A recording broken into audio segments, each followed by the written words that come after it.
अगर Pakistan T20 world cup जीत जाता है तो पाकिस्तान क्रिकेट टीम पर दालनों बारिश हो रही। चेयरमैन PCB का ऐलान। बिस्मिल्लाहिर्रहमानिर्रहीम। अस्सलामुअलैकुम। पाकिस्तान क्रिकेट बोर्ड PCB के चेयरमैन मोहसिन नकवी ने T20 वर्ल्ड कप जीतने पर खिलाड़ियों को 8 लाख डॉलर इनाम देने का ऐलान कर दिया है। पाकिस्तान क्रिकेट टीम लाहौर में तिरंगा सेशन तक रही थी। उसी दौरान चेयरमैन PCB मोहसिन नकवी की ट्रॉफी स्टेडियम लाहौर आमद हुई। वो वहाँ आए खिलाड़ियों से मिले।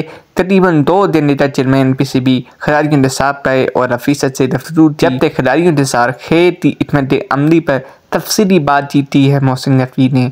इस दौरान चेयरमैन PCB मोहसिन नकवी ने T20 वर्ल्ड कप जीतने पर हर खिलाड़ी को 8 लाख डॉलर इनाम देने का ऐलान भी किया है और कहा है कि पाकिस्तान की जीत के सामने इस इनाम की कोई असलियत नहीं है। चेयरमैन PCB ने खिलाड़ियों से कहा है, उम्मीद है आप इस बार पाकिस्तानी सबसरारी परचम बरामद करेंगे, किसी दबाव के बगैर मैदान में उतरेंगे और भरपूर मुकाबला करेंगे। मैदान में मुकाबला होता नजर आना चाहिए। चेयरमैन PCB ने कहा कि जीत आपके लिए और हार मेरे लिए होगी, किसी की परवाह न करें, सिर्फ पाकिस्तान के लिए खेलें। अगर मैदान में टीम वर्क का मुजाहिरा करेंगे तो इंशाल्लाह फतह कदम चूमेंगी। उन्होंने मज़ीद कहा है कि तमाम खिलाड़ी मुत्तहिद और अठाते हैं। शहनशाह अफरीदी से उन्होंने अलहदा से मुलाकात भी की।